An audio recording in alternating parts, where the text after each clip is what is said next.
Everyone couldn't wait for Samsung to release the Galaxy Z Fold 7 and Z Flip 7 in July. A mouth-watering picture leak of one of these next Z Foldables has already surfaced.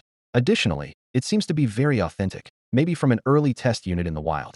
The leaked image focuses on the camera side and provides a hands-on look at what is said to be the Galaxy Z Fold 7.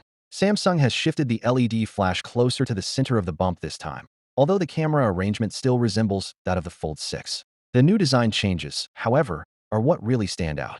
The Fold 7 seems to be taking some design inspirations from the Galaxy S25 Ultra, including as the distinctive color scheme and gently rounded sides. Additionally, the picture suggests that Samsung is aiming for a bigger cover screen, which should improve the device's feel in the hand. Samsung is undoubtedly improving the foldable game in all the right ways if this is the genuine thing. However, despite its thin design and good cameras, the Galaxy Z Fold Special Edition is still unable to compete with some of the foldable phones that are coming out of China. Chinese brands of book-style foldables often have larger batteries, slimmer bodies, and quicker charging times. Pretty amazing thing. This is the exciting part, however. The Galaxy Z Fold 7 has the potential to become the thinnest foldable phone in the world. Additionally, Samsung intends to use titanium to make it even more durable. Samsung claims that it plans to add titanium to the backplates of the Z Fold 7 and its first trifold phone, which are both anticipated to be released in the second half of the year.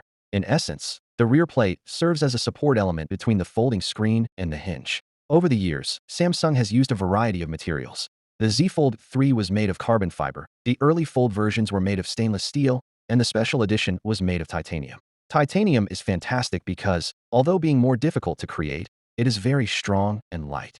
One interesting compromise, however, is that the Z Fold 7 most likely won't include a S Pen digitizer, which keeps things small. Rather of requiring an additional digitizer layer, Samsung is developing a new OLED screen that can detect a stylus, similar to how Apple uses stylus technology. Although Samsung and Hydeeb are collaborating on this, it's still unknown when the Galaxy Z series will really have it. Samsung is promoting several innovative materials and technology. I'm eager to see how this foldable race develops. Finally, what are your thoughts about it? So without being said, let me know your thought in the comment below, and if you are new here, please subscribe. Peace out.